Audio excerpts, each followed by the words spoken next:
ตัวนี้มันสิเป็นตลาดเกิดใหม่เนาะตลาดน้อยพี่น้องเฮาแก้ไขชีวิตประจำครอบครัววันมองตกแล้วบ่ายโมงไปใช่จากตรงให้ตรงหน้าพี่น้องออกมาตรงหน้าเสียนเวรโอ้ทำไมเลี้ยงน้องเขาเอาตัดออกมาเลยเนาะสบายดีมันสุขสุขวันนี้บ่าวแปลงสิพาพี่น้องไปเลาะเบิ่งตลาดน้ำบ้านกระโบดพี่น้องเอาไปติดตามบนกันเนาะตลาดน้ำบ้านกระโบดเนี่ยเพิ่นปิดมาหลายมื้อหลายวันหลายเดือนแล้วเนาะพี่น้องแต่ว่าเพิ่นเริ่มเปิดพี่น้อง2 เดือน3 เดือนมาเนี่ยเพิ่นก็เริ่มเปิดแล้วพี่น้องเนาะไปเบิ่งนำกันเนาะบ้านกระโบดเสียงเวนเป็นบ้านเล่าถึงพี่น้องไปเบิ่งนำกันว่าสิมีหยังกินแน่หลายบ่น้ำสิลงแล้วบ่หรือว่าไหนๆไปเบิ่งนำกันพี่น้องสิพาพี่พาน้องไปเลาะเบิ่งทางตลาดเปิดใหม่คือตลาดน้ำบ้านกระโบดก็คือบ้านสนศาสตร์สนเผ่าเราถึงพี่น้องไปติดตามชมเบิ่งน้ำกันพร้อมกันเลยพี่น้องมาฮอดนี้ก็สิฮอดจุดขัวพี่น้องแต่ก่อนสิเป็นขัวไม้เนาะ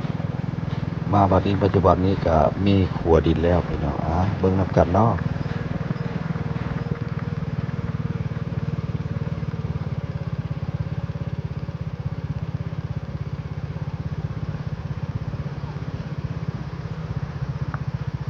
เฮ็ดให้ไทยฮุบบ่มาไทยฮุบบ่ว่ามาเบิ่งตลาดเขาจะเปิดใหม่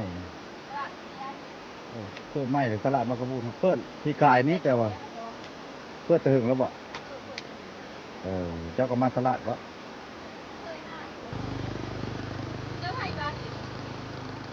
ให้ตะแคกนี่นะติดตามเลยตลาดเปิดใหม่พี่น้องตลาดวัดกระบูนอันนี้ก็เป็นตลาดน้ำเนาะตลาดน้ำกับครัวตะกี้จะเป็นครัวไม้เดี๋ยวนี้เพิ่นใช้ครัวเพิ่นได้ครัวไม้แล้วพี่น้องครัวดินเนาะไป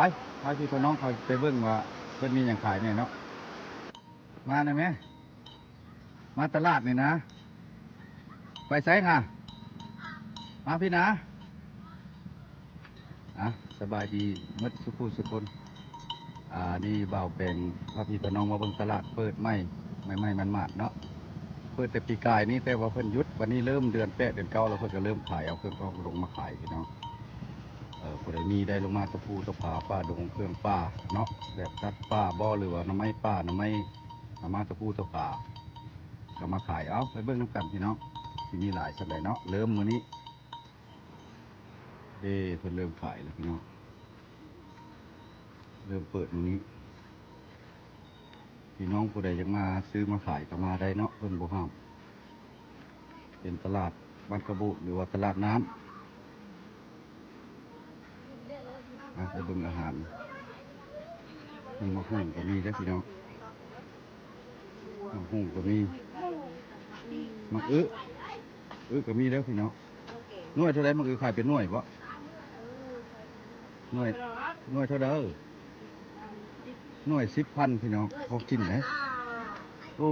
10,000ว่าภาษากลางก็ได้บ่สมมติว่าหน่วย10,000ว่าในภาษากลาง10,000ก็ดีว่าภาษาไทยเจ้านะมันก็10,000มาจิตพันอย่าจิตพันมาคิดโอ้มาจิตเลยชิดละบอกมาคิดเลยชิดเนาะแล้วก็เดียวว่าเรามาจิตพันละทีละภาษาเพื่อนก็มีได้พี่น้องภาษาเอ้ยกกไอ้กกคือภาษาพื้นบ้านเฮากับภาษาเราเทิงเนาะเริ่มขายมื้อนี้บ่นี่เจ๊หลายมื้อเลยได้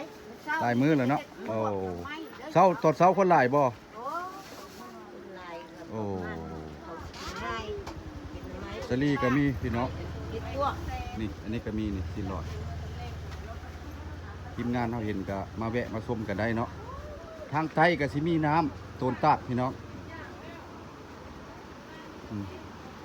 อยากมาล้างรถบ่หรืออยากมาลิ้นน้ำก็ได้เด้อพี่น้องเราวิวนี่ก็สวยงามพี่น้อง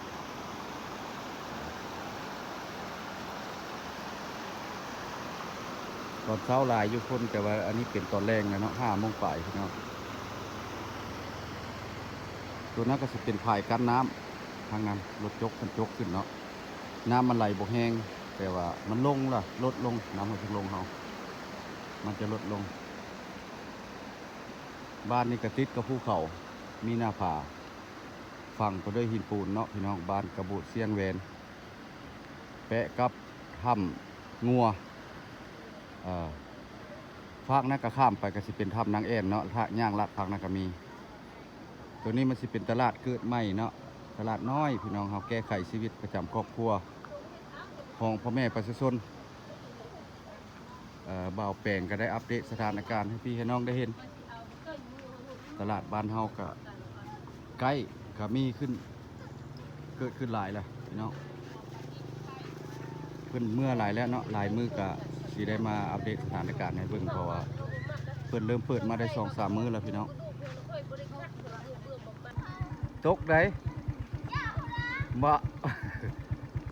ทางนั้นเป็นผายกั้นน้ำเลยเนาะพังน่ะเนาะไปสิพาพี่พาน้องไปเบิ่งทาง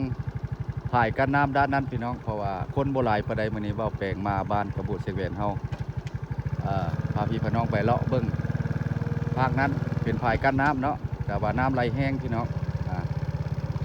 มาเห็นน้องๆเพิ่นขึ้นมาข้ามพี่น้อง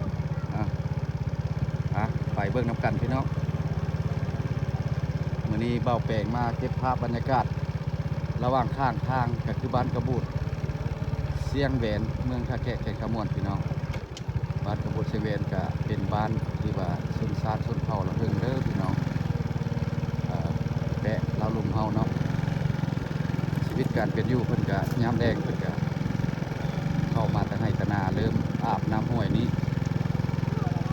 เป็นที่ว่าบ่อนแหล่งสายน้ำนึงพี่น้องบางคนก็มีเพื่อนก่อเพื่อนเกิดขึ้นใหม่ๆเห็นอย่างน้องไปอาบน้ำไปอาบน้ำไปเอาเงินให้ไปอาบน้ำไปตัวนี้ก็เป็นกั้นทรายเพื่อนเอาทรายขึ้นกวาดขึ้นเพราะว่าน้ำมันไหลบ่ทันพี่น้องนี่มื้อนี้ก็บรรยากาศใหม่ๆพี่น้องพาพี่พาน้องมาชมบรรยากาศธรรมชาติเนาะก็เป็นคู่กั้นน้ำกับบัวยู่แล้วเนาะพี่น้องมันก็ขาดจุดประสงค์วันนี้ก็บอกแปลงว่าสิพาพี่พาน้องมาตลาดแต่ว่าคนโบราณก็เลยมาถ่ายให้พี่ให้น้องเห็นเติมตัวนี้ก็เป็นจุดที่ว่าบ่อนชาวบ้านหรือว่าพ่อแม่ประชาชนมาอาบน้ำพี่น้องวิวนี่งามพี่น้องเห็นบ่แต่ว่าน้ำตัวนี้ระยำแรงเพื่อจะกันไว้พี่น้อง